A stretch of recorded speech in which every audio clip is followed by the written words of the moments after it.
शांति। आज परमात्मा के लिए, भगवान के लिए हमारे अंदर कई प्रकार की भ्रांतियां फैली हुई है। हम सोचते हैं कभी इसको भगवान, कभी वो भगवान। कई नामों से हम भगवान को पुकारते हैं। अलग अलग धर्मों में परमात्मा को अलग अलग नाम से जानते हैं। कहते हैं हे प्रभु, हे खुदा, हे अल्लाह, हे परमात्मा, हे गॉड, आदि आदि नामों से पुकारते हैं। पर कहते हैं भगवान एक है, सबका मालिक एक है। कौन है वो? ये हमने कभी आज तक इसकी गहराई में जानने की कोशिश नहीं किया।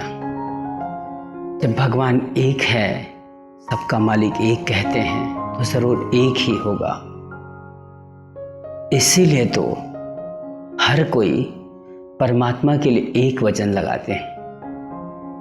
जब कभी किसी को दुख होगा, तकलीफ होगा, समस्या होगा, तो कहेंगे हे भगवान, हे खुदा, हे ईश्वर, हे गॉड, हे प्रभु। ये एक वचन है। कभी कोई ये नहीं कहते हे भगवाने, हे खुदाएं, हे ईश्वरें, हे परमात्माएं, हे गॉडे, हे प्रभुए आदि इन नामों से नहीं पुकारते हैं। इसका मतलब परमात्मा एक है। कौन है वो? कौन है जो एक परमात्मा है? परमात्मा के लिए 5 बातें कही गई हैं और परमात्मा के सारे जो नाम हैं उसमें समाया हुआ है उस नाम में कि भगवान कौन है, खुदा कौन है। तो 5 बातें प्रमुख। पहली बात, भगवान सर्वधर्म मान्य हो। केवल कोई पर्टिकुलर एक धर्म के लिए नहीं, हिंदू, मुस्लिम, सिख ऐसे एक धर्म नहीं, सभी धर्म मान्य हो।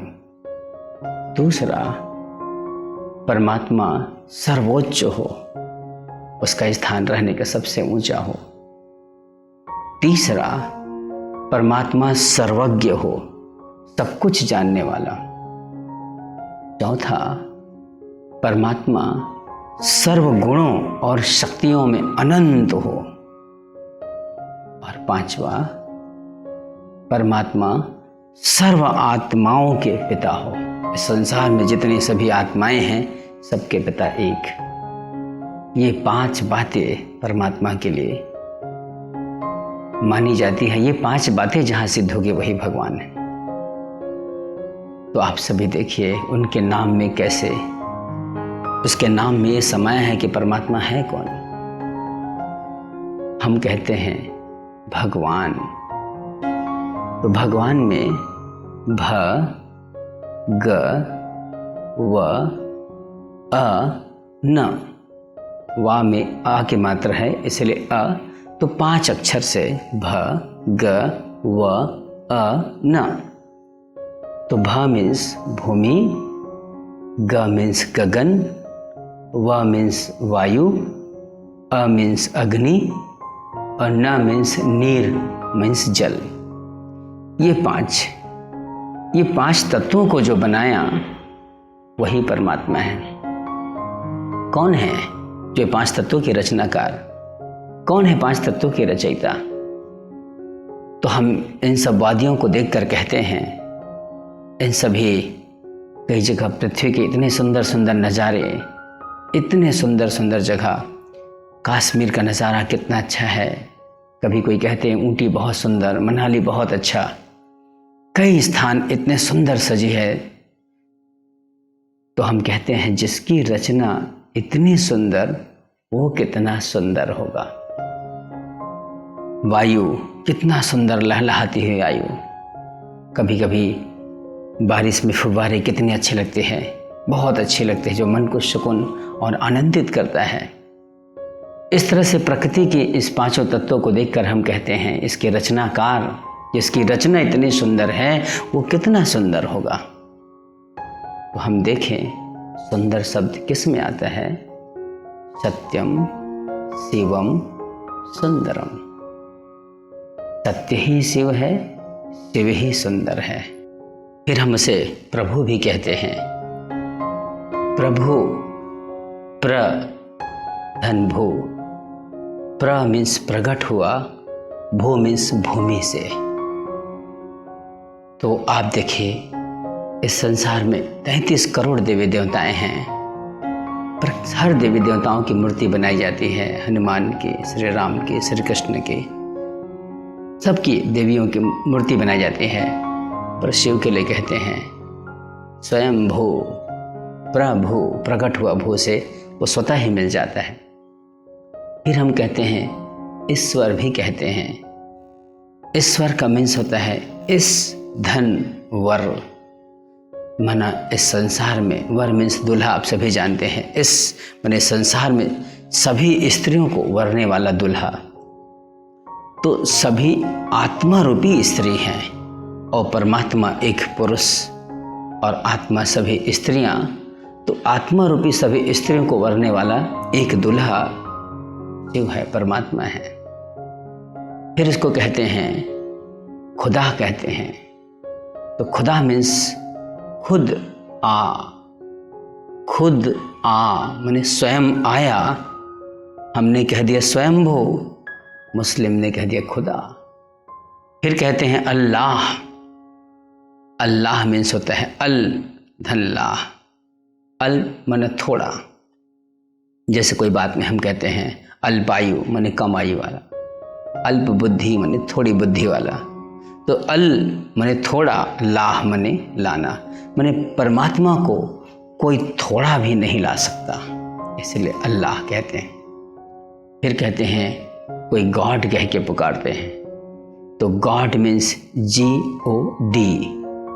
तो GOD means, G means generator, O means operator और D मीन्स डिस्ट्रक्शन, डिस्ट्रॉय, माना स्थापना, पालना, विनाश। इन तीनों को मिलाकर गॉड कहलाया। माना ब्रह्मा, विष्णु, शंकर, इन तीनों के जो रचयिता है वो गॉड है, इसीलिए गॉड इज लाइट कहा गया है। फिर कहते हैं परमात्मा भी कहते हैं उसे। तो परमात्मा में परम धन आत्मा मीन्स आत्मा से श्रेष्ठ है, परम है, ऊंचा है। क्योंकि आत्मा जन्म मरण के चक्र में आती है, परमात्मा जन्म मरण के चक्र से न्यारे हैं, इसलिए परमात्मा कहते हैं। इस तरह से सभी नामों में अगर हम देखें तो सभी नामों से ये सिद्ध होता है कि परमात्मा एक है। और इस कारण ही उसके नाम के अंत में ईश्वर या नाथ आता है। नाथ तो एक ही है, हे नाथ। तो जैसे काशी विश्वनाथ, सोमनाथ, केदारनाथ, पशुपतिनाथ, अमरनाथ, वैद्यनाथ, इस तरह से आदि आदि कितने नाथ अक्सर यूज करते हैं, वो सिर्फ एक के लिए। फिर ईश्वर को हम देखें, ईश्वर शब्द रामेश्वर, गोपेश्वर, महेश्वर, त्र्यंबकेश्वर, ओंकारेश्वर, महाकालेश्वर, मुक्तेश्वर, इस तरह से ईश्वर शब्द भी उनके नाम के अंत में आता है। कहने का भावार्थ यह है, ईश्वर और नाथ एक है और वो है परमात्मा शिव, जिनका सभी धर्मों में ज्योति स्वरूप माना गया है। इसीलिए हम ये भी कहते हैं भारत में 12 ज्योतिर्लिंग है। तो हिंदू ने कह दिया ज्योतिर्लिंग, मुस्लिम ने कह दिया नूर-ए इलाही, नूर-ए-इलाही, सिख ने कह दिया, सिख धर्म में ये कह दिया कि परमात्मा निराकार है, एक ओंकार निराकार। और क्रिश्चियन धर्म में कहते हैं गॉड इज लाइट। परमात्मा का स्वरूप ज्योति स्वरूप है, बिंदु स्वरूप है, एक निराकार है, वही भगवान है जो सभी धर्मों में मानते हैं। इसीलिए मंदिरों में ज्योत जलाते हैं, मस्जिद में चिराग जलाते हैं, गुरुद्वारा में दीपक जलाते हैं और चर्च में मोमबत्ती जलाते हैं। अर्थात सभी धर्मों में परमात्मा का स्वरूप ज्योति बिंदु स्वरूप प्रकाश स्वरूप माना है। ओम शांति।